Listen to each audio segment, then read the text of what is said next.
Okay. Okay, this is the title page of an edition of the Shulchan Aruch, the Code of Jewish Law. This was published in Mantua in Italy in 1722. And I show it to you because the publisher decided to hire an artist to give us his conception of what the authors of this work looked like. Here is his idea of Yosef Karo, and Yosef, the Ashkenazic part of the Shulchan Aruch was Moshe Isserlis, and this is the artist's conception of Moshe Isserlis. Of course, we have no pictures of them, but just to give you something to imagine it. Now, the 17th section of the Shulchan Aruch deals with the question of who is required to wear tzitzit, ritual fringes on their garments, or the garment with ritual fringes. And Karo says women and enslaved persons are exempt because it is a time-bound positive commandment. Women and enslaved people are exempt from any time-bound positive commandment, something you have to do at a certain time. And since you wear tzitzit in the daytime, they are exempt. But then Isserlis comes and he says, in any event, if they want to wear tzitzit and make a blessing over them, they may, just as with other time-bound commandments. For example, the shofar, or lulav, or sitting in the sukkah. These are time-bound commandments, but if women want to observe these commandments, they may, and they may even say a blessing over it, and the blessing says that we were commanded to do this. So in other words, they can adopt this commandment, and according to Moshe Isserlis, they can do it. However, it appears as arrogance, and therefore they should not wear tzitzit. Now, what does it mean it appears as arrogance? This phrase in Hebrew, ma'at yohara, is used in the 16th century in several halachic contexts to mean a person who aspires to a status that he is not entitled to. For example, someone who tries to behave like his teacher does and to aspire to his teacher's status. So a woman who puts on tzitzit is aspiring to a status that she has no right to. And what status is that? The status of being a man. In other words, we have here what I interpret as a statement implying that there is something more fundamental than halakha. According to the halakha, to the Jewish law, a woman may wear tzitzit and say the blessing. But there's something holding her back, something more fundamental, and that is gender.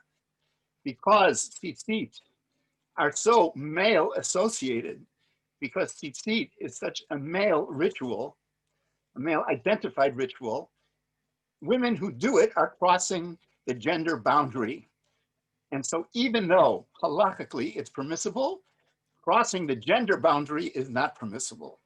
So gender is something very fundamental, very important. Now, if it's so fundamental, where does it begin in Judaism? In the beginning, God created. Did he create gender in the beginning? Well, let's see. First, let's define gender. Gender is the cultural construction of differences between the sexes, or the social organization of the relationship between the sexes.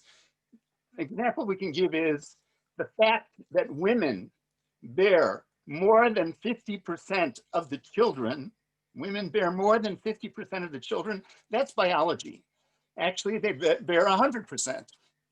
But the fact that women change more than 50% of the diapers, that's gender. Now, was there gender in the beginning according to the Bible, the Tanakh?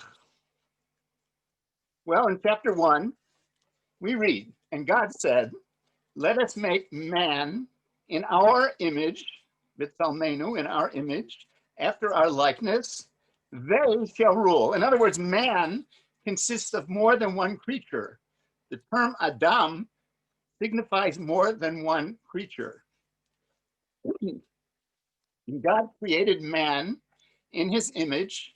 In the image of God, he created him. Male and female, he created them. So this Adam includes male and female together. Together they make one whole being called Adam. And then God blessed them together without any differentiation. They get the same blessing, the same treatment. And God said to them, be fertile and increase, and various other commandments. Again, no differentiation. They both get the same treatment, the same commandments. At this point, there is no gender. Now, the end of the sixth day of creation, and God saw all that he had made and found it was very good, tov ma'od. That is, the end of the sixth day, or going into the first Shabbat, was the world as God intended it to be. It was the world of tov ma'od, very good. It included, for example, everybody was vegetarian, no hunting, no meat eating, no killing, and no gender. So now let's look at chapter 2. Usually people think that gender begins in chapter 2 because it says, and the man gave names to all the cattle and to the birds of the sky and to all the wild beasts, but for Adam, no fitting ezer kenegdo. And usually ezer kenegdo is translated as helper or helpmeet. Well, think about this for a second. Was Adam looking for a helper? God said it wasn't good for Adam to be alone. He didn't say it wasn't good for Adam to do all the work by himself. And if he needed a helper, he certainly could have used a cow or a horse or a dog or any domesticated animal to help him. He wasn't looking for a helper. What does he say when he wakes up and finds Eve, Chava? Then the man said, this one at last is bone of my bones and flesh of my flesh. This one shall be called woman, for from man was she taken. Hence a man leaves his father and mother and clings to his wife so that they become one flesh. So he didn't say, oh, at last I have an assistant. I have somebody to do the dirty work.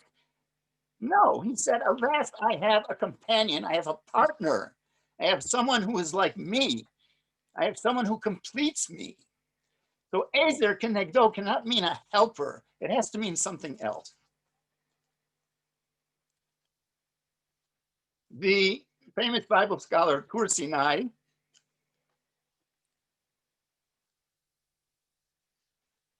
suggested more than 60 years ago that actually ezer might be related to an old Semitic root which has a modern Arabic cognate.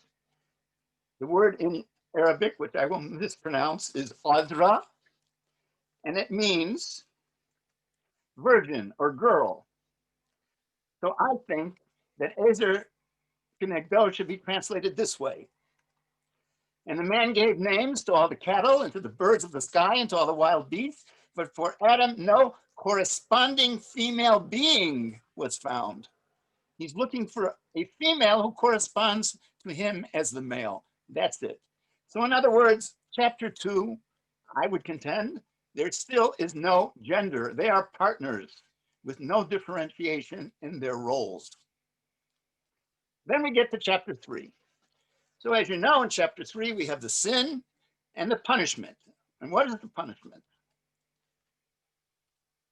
Well, for the woman, I will much increase your itzavon, which I translate as labor, in childbearing. In pain shall you bear children, yet your urge shall be for your husband, and he shall rule over you. And the man, cursed be the ground because of you. And again, the same word, itzavon, by labor shall you eat of it all the days of your life. By the sweat of your brow shall you get bread to eat. Now we have differentiated roles. They both have to produce fruit, so to speak. The woman, children; the man, things that you grow from the earth. So we have differentiated roles. We also have a hierarchy. He shall rule over you. The man is superior. So we have in chapter 3, gender and gender hierarchy. So then what is gender? When God created the human in God's image, there's no gender. In the world of Tov Ma'od, very good, there's no gender. In the Garden of Eden, there's no gender. But in the human world, the world where there is sin, then there's gender. In other words, gender is part of the punishment. But gender is also the human condition. It is only after the punishment that Adam and Eve become what we would recognize as human. And like much else of human nature, gender can be wonderful. Gender can be full of conflict, contradiction, paradox. It has many aspects to it, some positive, some negative. Until today, we, of course, are struggling with gender. So gender is part of the punishment in Eden that makes the human human.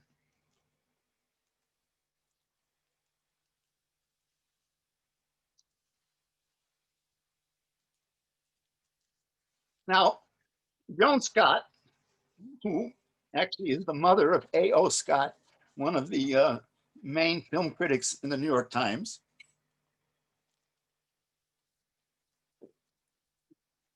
in her classic book, Gender and the Politics of History, posited that gender is usually articulated in 4 different ways. First, in symbols, in concepts, in institutions, and through subjective identity. So I would briefly like to review examples of each of these in the Jewish faith. The Midrash says, he said, we won't create her from the head, so she won't be uppity, and not from the eye, so she won't be nosy, and not from the ear, so she won't be a busybody, and not from the mouth, so she won't be gabby, and not from the heart, so she won't be jealous, and not from the hand, so she won't be grabby, and not from the leg, so she won't be a gadabout, but from Adam's modest place. And despite this, women have all of these characteristics. Now, I would call this stereotyping of women garden variety misogyny.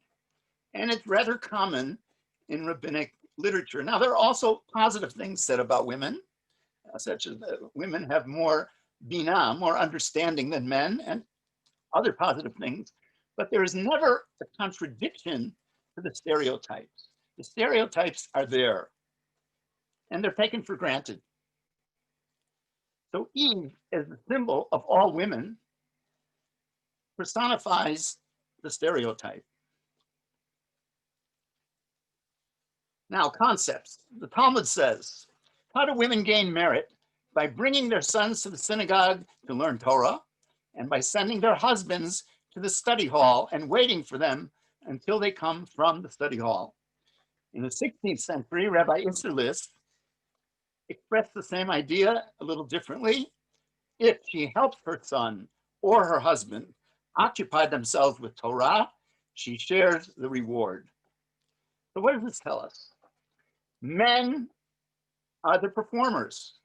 Men do the culturally, religiously significant actions, studying Torah.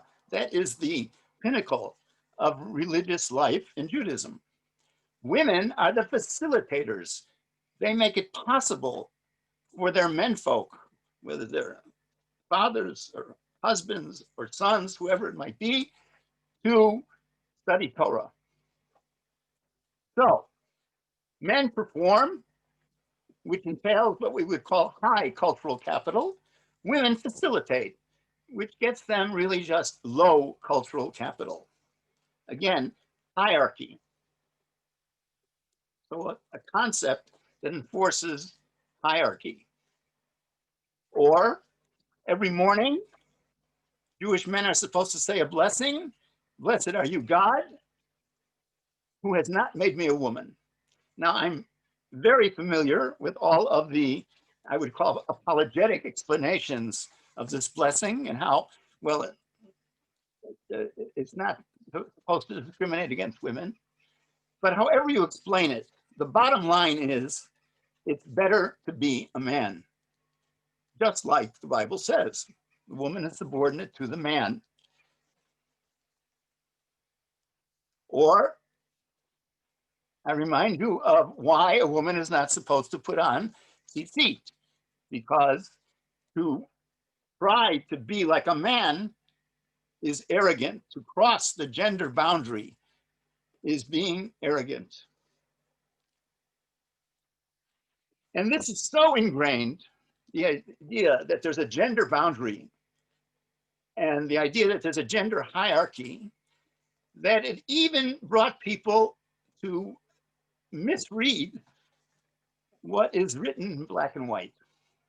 Before you, you see the verse, the pasuk from the book of Tehillim, Psalms, chapter 45, verse 14. And I would bet that over 90% of the people in our audience who are familiar with Hebrew in the Bible see this and read it as Kol Kvoda Bat Melech Pnima, which has been translated in Septuagint in the 3rd century BCE.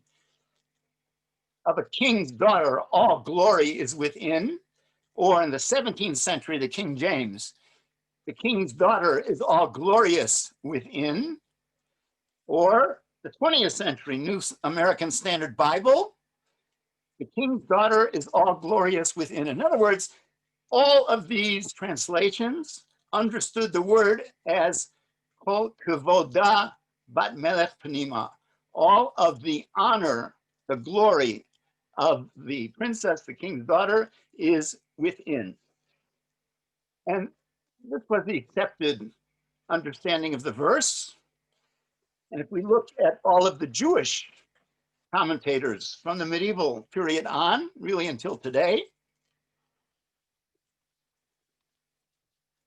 they cite this verse as, for nothing makes a woman so beautiful as sitting in a corner of her house, for it is written, the king's daughter is all glorious within. This verse is the go-to verse to make sure women are modest. The glory of the princess, that is the Jewish woman, is to be modest, is to stay inside, not to be shown off. Well, there's only one problem with this. The verse does not say, Kol Kvoda Bat Melech Pnima, all of the honor or glory of the princess is within. That's not what it says. If you look at what it says Kol Kevuda Bat Melech Pnima. Kevuda in modern Hebrew means luggage. More ancient Hebrew, it would mean possessions, goods, belongings. So it's called Kevuda Bat Melech Pnima. But this is still problematic. If you look in the Hebrew, the second verse, Yud Dalet 14, Kol Kevuda Bat Melech Pnima, all the possessions, the king's daughter within. The of is missing. Well, if you change the punctuation, it can make sense. Uvatzor b'mincha panayich yichalu ashirei am kol kvuda. But melech pnima mimishpatzot zahav levushal kamot tuval lamelech. Or in English, O Tyrian lass, the wealthiest people will court your favor with gifts, goods of all sorts. Kol kvuda, the royal princess, her dress embroidered with golden mountings, is led inside. So this has nothing to do with glory or honor. But until today, it is interpreted as if it says kol kavoda and not kol kavuda. Well, To me, this just shows how strong the gender boundary is and the desire to reinforce it to justify it. Another concept that enforces the gender boundary is kol bi'isha erva. A woman's voice is a sexual member. A woman should be seen but not heard. Some say not even heard speaking, certainly not heard singing. And this is an issue in Israel till today. Can a woman sing in public? Can she perform? And many would say no. Now, this is a way, again, of keeping women out of the public sphere, keeping women in a lower cultural role. Or the famous idea of kvod hatzibur.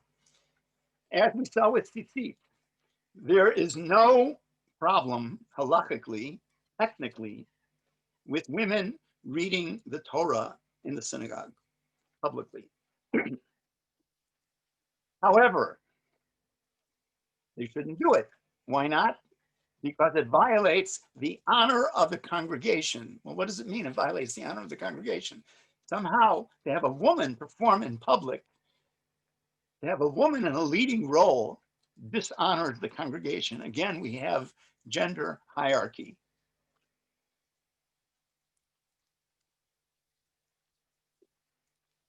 Now, gender, as I've been trying to argue, is very fundamental.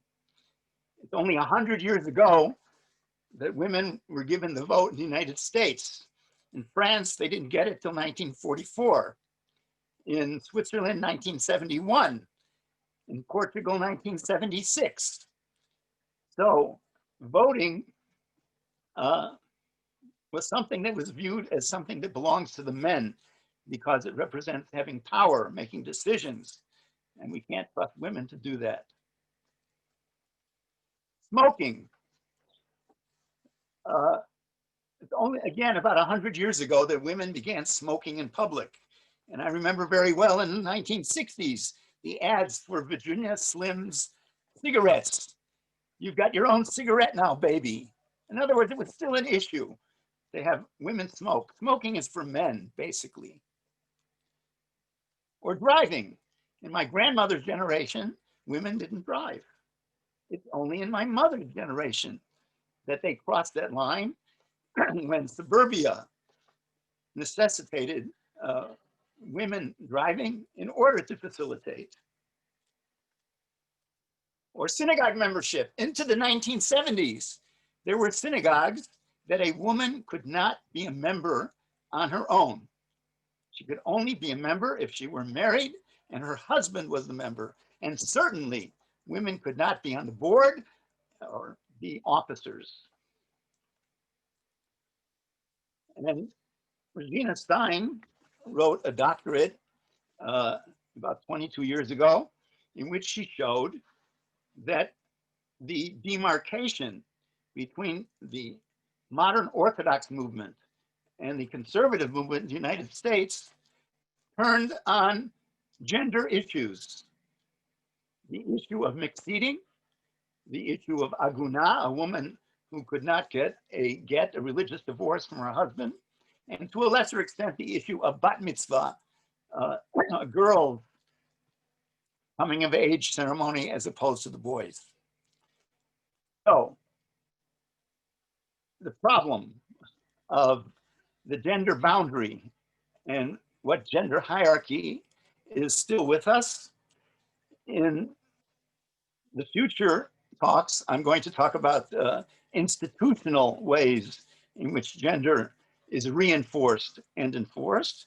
And then in the third lecture, we're going to talk about how the conventional gender arrangement is upset and how it starts to change. As we know in our own time, it has changed very much, but those changes actually started hundreds of years before, and that's what we'll talk about in the third lecture. Thank you very much. And thank you for Professor Rosman for such an interesting and wide-ranging creative talk. I'm sure many of our participants have questions that they're eager to ask you. So what I want to do is offer a few thoughts and questions to get our conversation started.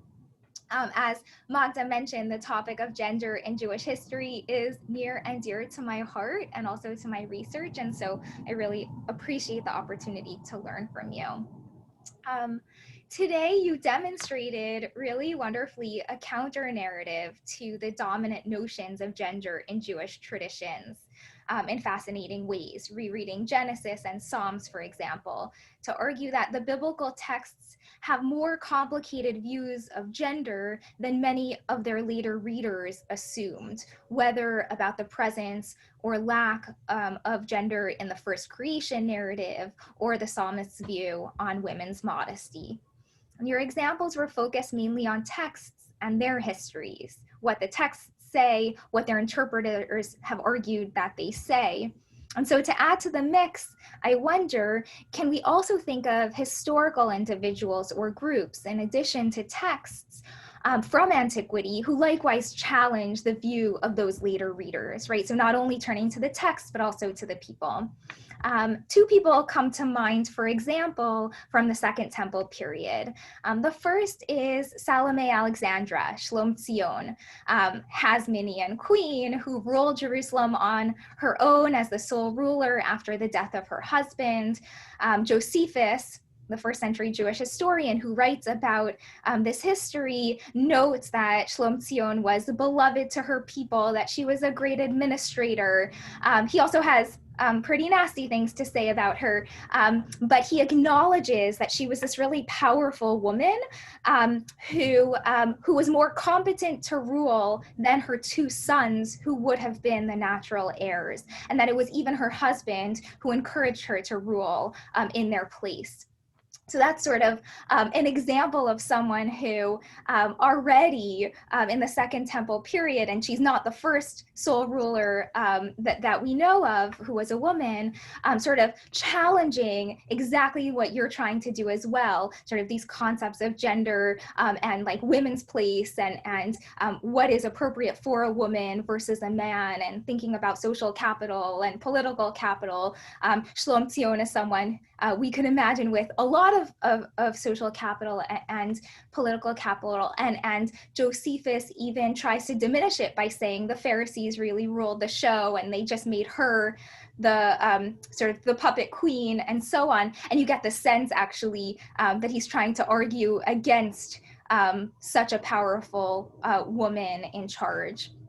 The second woman that I thought of, again in the context of the Second Temple period, is Helen of Adiabene, who was a Jewish convert from Adiabene, who comes to Jerusalem not to rule it, but to live in it because she loves the God of Israel. And she arrives during a time of famine. And so one of the first things that she does, according to Josephus, is she feeds the people. She sends for grain and for figs from outside of the land of Israel to be brought in. And she too is not a political leader, but a philanthropic leader who is seen by the people as really beloved. And that's sort of a theme that emerges both in Josephus and in rabbinic sources about Helen as this really powerful woman who was beloved. I bring these two up, because they really defy the assumptions about gender, and they cross gender boundaries in exactly the way that you are arguing later readers didn't notice about the biblical text, and that the accounts about them and the histories of their reception often overlook. Sort of the history of their stories reinforces sort of the discomfort with people who defy these gender boundaries. The two examples that come to mind from rabbinic sources are Bruria, who in rabbinic sources is someone who knows more Torah than the rabbinic sages, in certain cases also more than her husband, and whose reception in medieval sources is much more complicated than in late antique rabbinic sources. But she's someone who, not in a political or philanthropic sphere, but in the sphere of Torah study, sort sort of the acquisition of knowledge, again, is someone who's seen as being too masculine, but also celebrated in the sources in some way. And the last example of these sort of women in categories, it is a group of women. And it's a group of women who several times in rabbinic texts are attributed as having established rabbinic law. And those are Bnot Yisrael, the daughters of Israel, who are most famous for appearing in what is now called Chumra de Rabbi Zera, the stringency of Rabbi Zera related to menstrual practices. And it was Rabbi Zera attributes this stringency in menstrual practices to a group of women who didn't want to take chances regarding their menstrual impurity, and so they innovated their own set of laws.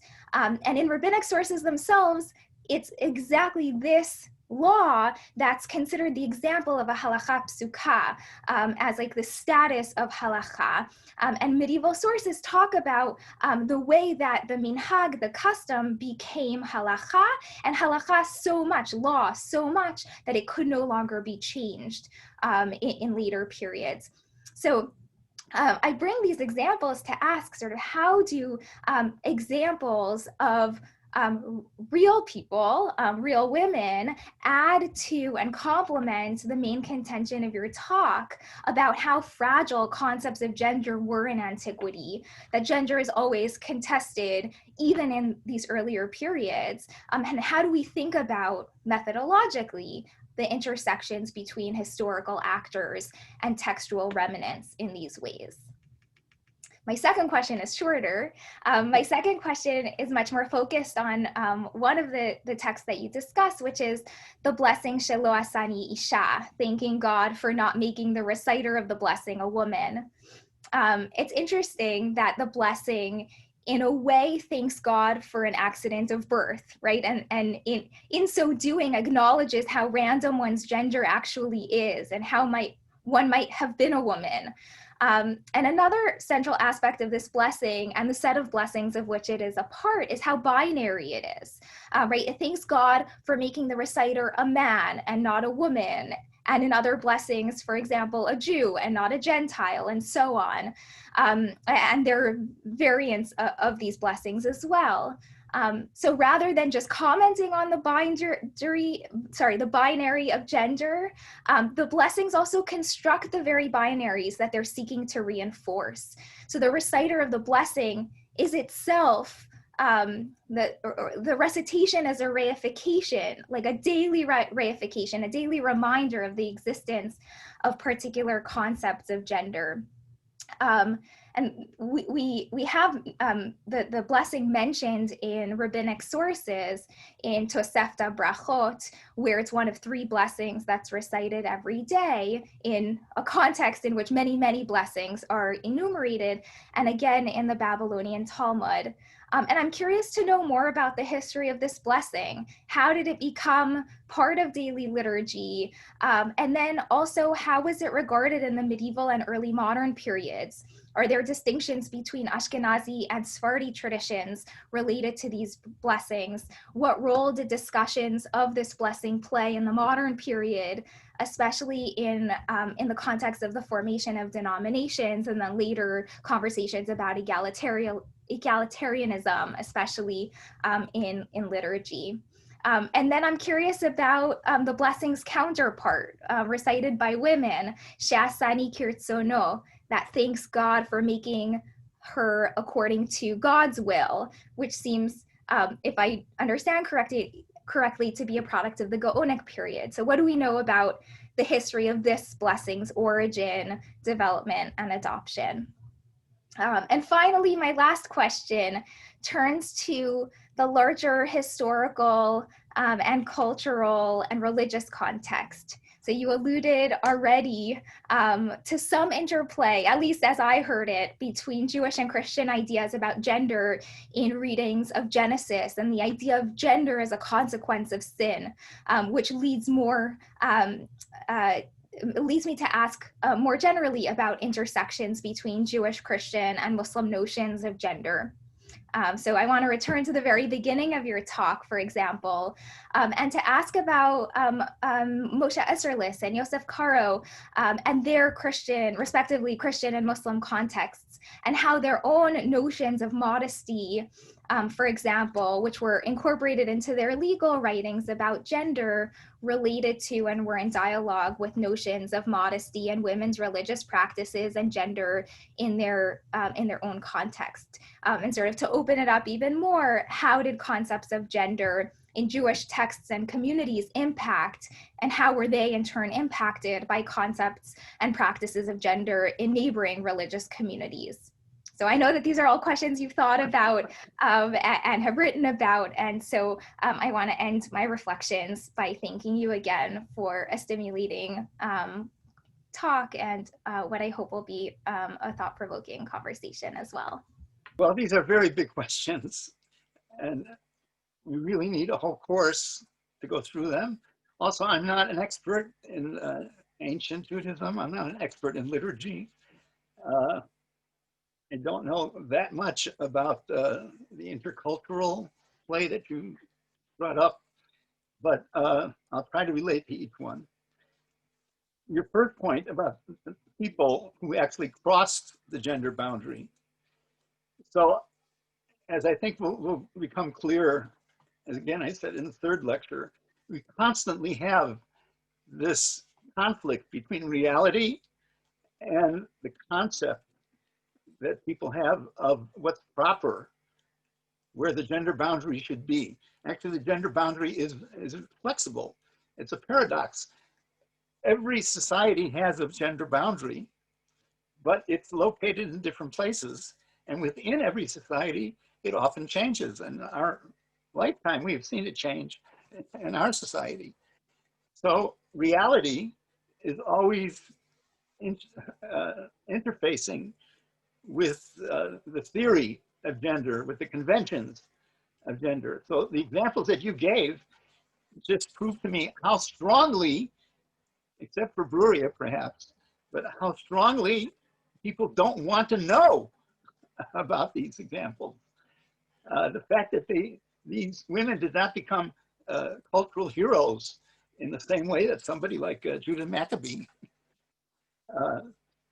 or even as notorious as Herod, tells us that people don't want to know about women who cross the gender boundary. It bothers our conceptual world, our Weltanschauung. So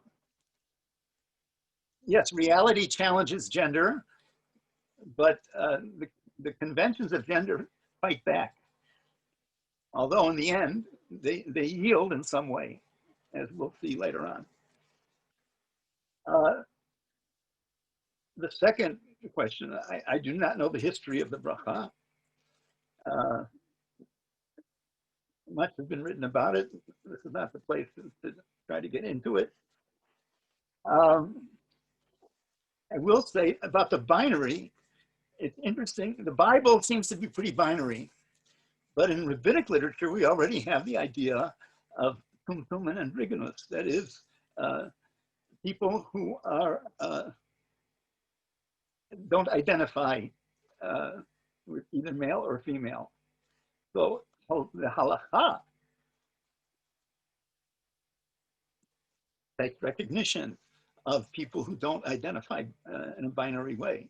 So it does exist in Jewish tradition, interestingly enough, in halakha. But again, conventional literature plays it down. Doesn't really deal with it very much. And the liturgy, there's nothing more practical than liturgy, doesn't recognize it. And the third question, well, obviously, as you say, I have written about this. There's something that I call the shared band of culture. I don't like the word influence, but wherever Jews live, you will find a shared band of culture. And it's mostly on the subtle, unconscious or subconscious level. Fashion, food, music, ideas of economics, ideas of politics. So if you look at the economic theory of Jewish communities in pre-modern, not just Europe, the idea is protectionism, that we give preference to the people of our community as opposed to people of other communities. We give preference economically to Jews as opposed to non-Jews. Well, this is economic protectionism that is common to everyone. Or politics. We today view our leaders as our representatives. They are supposed to represent us. Jewish communities in pre-modern times, again, everywhere, viewed their leaders as stewards, apotropos, as guardians, the people who know better than the common people what should be done. And this political theory was common to everybody, not just the Jews. And if we want to get into religion, something that we'll see next week, Christians believe in original sin. Now, the original sin is in the Bible. The Jews did almost nothing with it. There's very little resonance of the idea of original sin in Judaism, except for one thing, Eve. Eve's sin requires women to expiate it for all time. And that we'll talk about next week. Okay, Sarit, do you want to make some comments, or should we move to? So before we turn into to questions that that our audience has asked, I want to tie refer to both of your both of you in terms of, Sarit, you raised issue of methodology, and I would like you, Moshe, to comment on the fact that all these texts are obviously written by men. So if we have texts that are written by men, they construct a certain notion of gender that then is imposed on society. Whereas women obviously are historical actors, as Sarit has pointed out, but have until recently, relatively recently, have left very few texts that have been written by them. So I wonder whether you both perhaps could comment on that tension of both recovering the women's history and gender, but also dealing with the question of the sources that we're dealing with. That is, these are male sources. So I guess the other question is that were these ideas of gender the way they were, or were they simply male ideas of gender that have been transmitted to us over the centuries? Well, do we say ladies first? I mean, do you want to answer? Okay, yeah. I'll try to answer. The answer is yes. It's very clear that women approach these subjects differently from men, because when we finally do get women writing, they write much differently. And lectures 3, 4, and 5 basically will deal with that, where you see the difference between the way a woman writes about things as opposed to men. I'll just give one brief example that we'll talk about more in lecture 3. The first book written, a published book written by a Jewish woman is Menekes Rivka, a Yiddish morality book written by Rivka Tichtener, published in Prague in 1608. And one glaring difference between her book and contemporary books written by men for women, if you look at the mitzvah books written by men for women, they all concentrate on the 3 classic women's mitzvot. which are lighting candles, everything that has to do with mikvah and menstruation, and separating part of the dough for challah when you bake. And that's what the men's book concentrate on. Those are the women's mitzvot. Rivka Tickner doesn't even mention these mitzvot. They don't exist in her book. The same thing for another woman we're going to discuss, Leah Horvitz, lecture 4. Again, she talks a lot about women's mitzvot, about women doing mitzvot. She does not single out these 3 mitzvot. So you see what is supposedly at the core of a woman's religious identity, as far as the men are concerned, the 3 mitzvot chana. As far as the women are concerned, no big deal.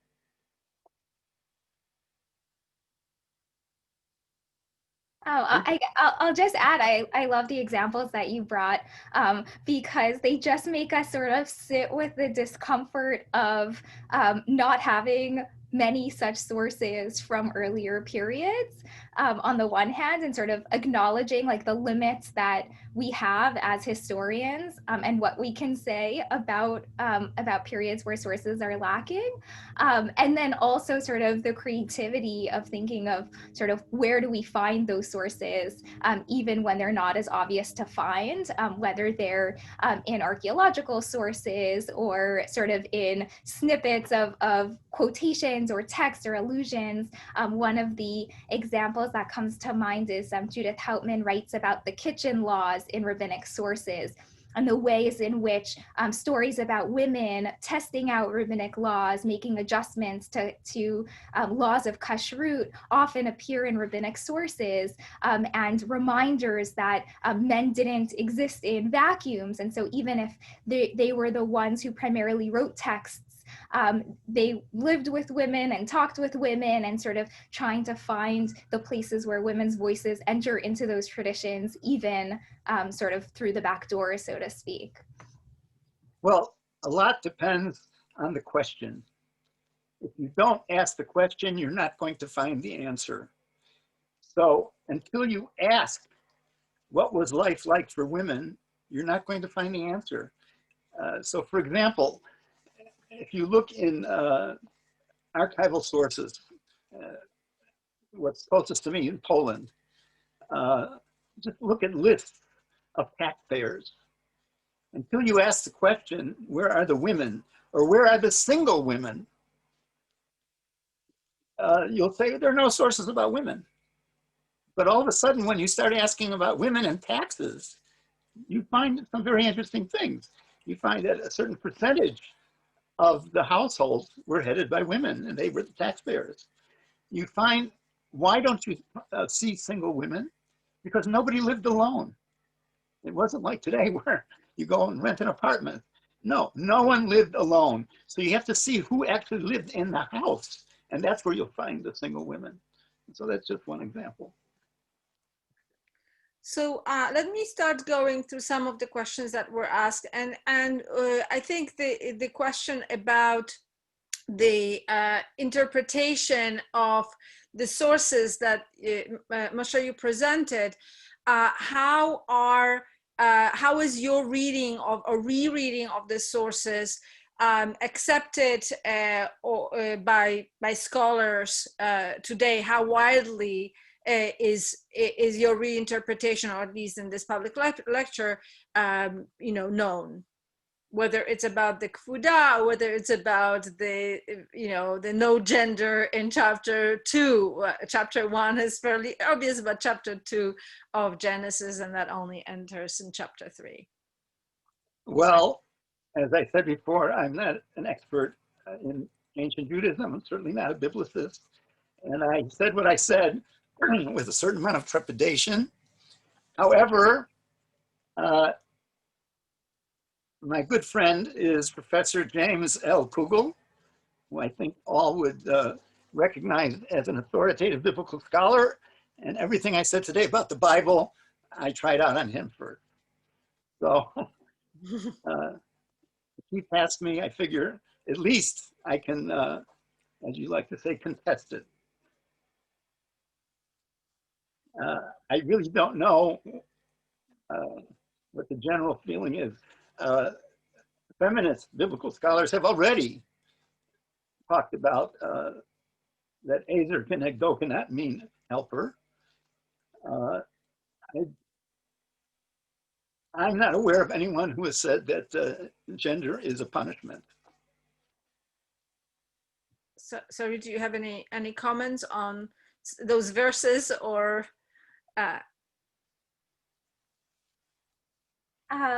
well, one thing, not on the biblical context, but this is something that Professor Rosman alluded to in the talk as well, which is that in rabbinic sources, there are many other aspects of gender and gender hierarchy that are sort of added to the stories and the punishments. So lists of sort of 10 ways in which women suffer still as a result of Eve's sin, for example, and menstrual blood being one of those, that she sort of took the life and the blood of Adam, and therefore women thereon after are reminded on a monthly basis of what Eve did and sort of how they continually do that. And so it's that I think the pointing to the punishment as sort of the construction of gender roles, even if it's not gender itself, right? If we put gender in the creation story of chapter 2, but it's the gender roles and sort of separating what women and men are supposed to do, and then also putting judgments on that. I think that makes a lot of sense of seeing it's in the curses, right? It's in what men and women, or rather Eve and Adam, are obligated to do, in that then sort of give rise to lots of justifications for why men and women in societies in later contexts can't get out of those patterns. And I think that ties very nicely to a question about transmission and of those knowledge. So one question is, what were the processes involved to write these women and potentially others, specifically commenters, out of the tradition, and other possibly examples of minority voices, specifically minority commentators and other authorities from hundreds and hundreds of years in the past that advocated for gender equality in Judaism. Anyone, Moshe or Sarit? Well, from about the 14th century to the 18th century in Europe, there was something called the querelle des femmes, the controversy over women. Basically, are women good or are women bad? And this was an intellectual discussion. Many thinkers, philosophers, even some women participated in this. I'm not aware of a parallel querelle des femmes in Jewish sources. The stereotypes persist. The basic attitude goes back to Plato. Men are form, women are material. Form is superior to material. The form determines what happens to the material. So you need the material, of course, but it's the form that has the last word, so to speak.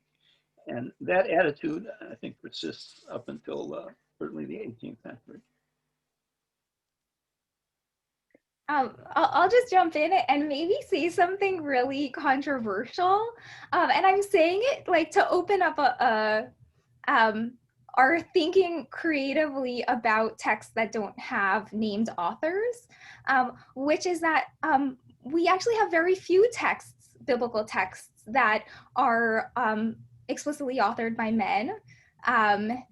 We have traditions of divine authorship, and then we have prophets, but we don't actually know who wrote Genesis. We don't know who wrote the other. Book of J. Right. We don't know what names are behind those J's and P's and so on. And that is true also of so much of the pseudepigraphical texts from antiquity, right? People writing in other people's names, whether it's Ezra or others. And rabbinic sources, even though they are authored by the collection of rabbis, most of them, not most of them, many of them are anonymous or attributed to groups. And so I guess I want to just put out there that we make a lot of assumptions when we assume that all of our texts from antiquity were written by women. And I say this because we have plenty of texts that were also written by women, and we know they were written by women in papyri, for example, from places like Oxyrhynchus, where we know that women authored letters and signed their names on receipts and things like that, let alone that many of these texts might have been oral before they were actually put to writing. And so when we think about women and women's voices and were women's voices suppressed, it's actually a really hard question to answer because we don't really know the identity of the authors to begin with.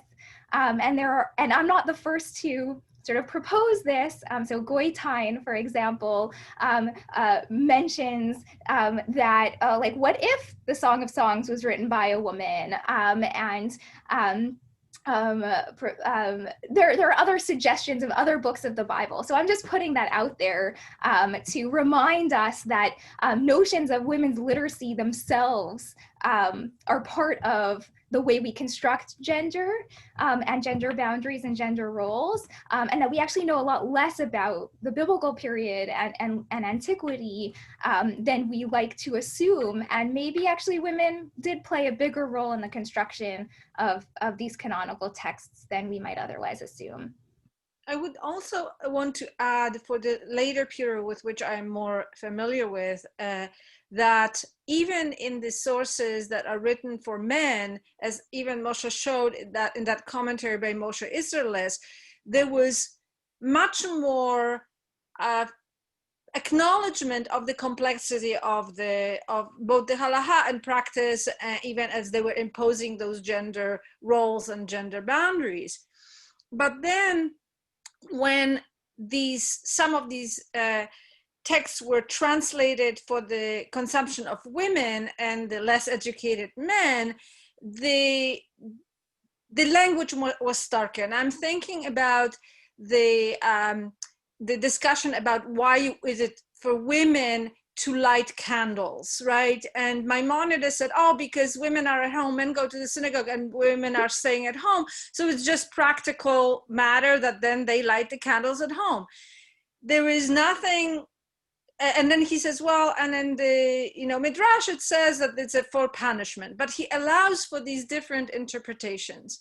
When that is translated to the literature that Moshe mentioned for women, that is a product of the early modern period, then it's all about women, Eve, is punished because she removed the light because she caused death, she needs to bring light, and it's all about this sort of harsh language.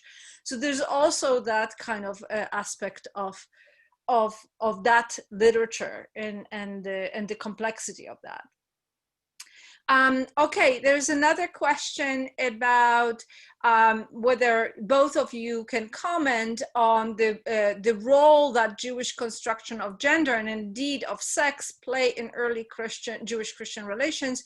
How much difference did sexual difference make in the construction of Jewish and Christian identities? And the question is asking specifically, or for example, the reception of purity laws.